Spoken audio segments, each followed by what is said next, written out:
Bonjour à tous. Aujourd'hui, une vidéo sur la France et l'OTAN intitulée « La France pour la paix ». Tout d'abord, qu'est-ce que l'OTAN? Eh bien, l'OTAN, organisation du traité de l'Atlantique Nord, est une organisation politico-militaire créée en 1949 qui regroupe les États-Unis, le Canada et quelques pays d'Europe occidentale dans le but de s'opposer à une expansion du bloc soviétique.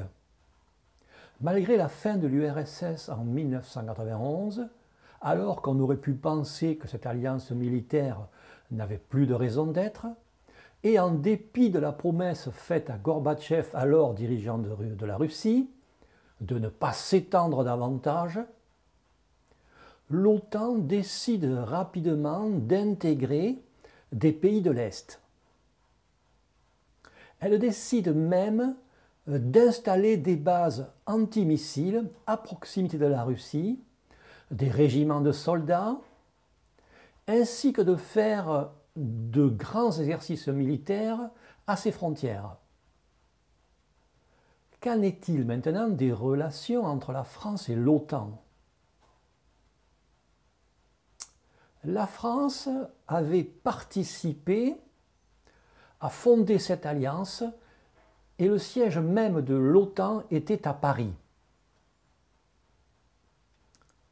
Afin de retrouver une politique de défense indépendante, Charles de Gaulle décide de retirer la France du commandement intégré de l'OTAN en 1966 et demande aux troupes américaines de quitter la France. Il choisit ainsi de montrer qu'une autre voie est possible, celle de la liberté des peuples et le dialogue avec tous, que ce soit des Occidentaux, des Soviétiques, des non-alignés, etc. Mais en 2003, la France s'oppose à la guerre en Irak déclenchée illégalement par les États-Unis. En 2009, c'est-à-dire sous Nicolas Sarkozy, la France rejoint le commandement intégré de l'OTAN. Aujourd'hui, la défense militaire et la diplomatie française ne se conçoivent plus en dehors de l'OTAN et de l'Union européenne, qui sont intimement liées et toutes deux sous influence américaine. Plus précisément, l'article 42 du traité de l'Union européenne place la France et les autres pays membres de l'Union européenne sous domination de l'OTAN. Depuis, la France sous Sarkozy et Hollande est prompte à partir en guerre à la suite des États-Unis, comme par exemple en Libye en 2011 et en Syrie en 2013. Macron, quant à lui, vient d'annoncer qu'il projetait de frapper la Syrie, sous condition toutefois. Nous, à l'UPR, nous ne voulons plus que la France participe à ces guerres armées ou qu'ils ne disent pas leur nom. Je rappelle que l'Union européenne a mis en œuvre des sanctions économiques contre la Russie, ce qui est une forme de guerre économique, mais sans l'assentiment des peuples de l'Union européenne. Pour que la France puisse agir pour la paix, elle doit se libérer de la domination des États-Unis et de l'Union européenne.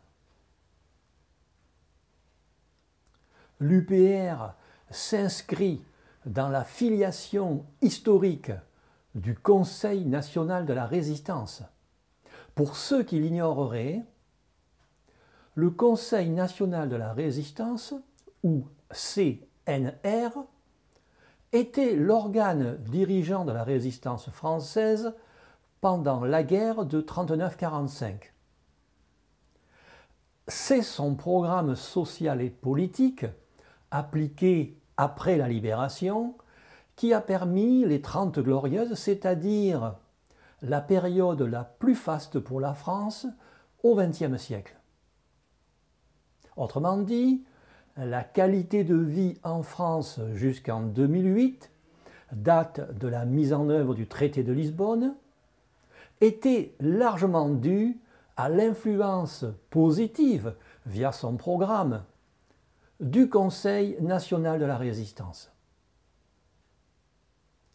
L'UPR propose aux Français de toutes les conditions, de toutes les origines et de toutes les convictions de se rassembler en dehors du clivage gauche-centre-droite pour, de nouveau, sauver la France.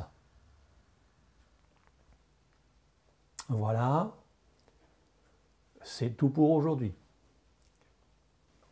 Pour comprendre enfin et pour de bon ce qu'il se passe en France et dans l'Union européenne ainsi que les relations entre la France et l'Union européenne, je vous invite à retrouver des analyses détaillées et précisément sourcées de l'UPR, l'Union populaire républicaine, et de François Asselineau, son président fondateur, ainsi que le programme complet de l'Union populaire républicaine sur le site upr.fr,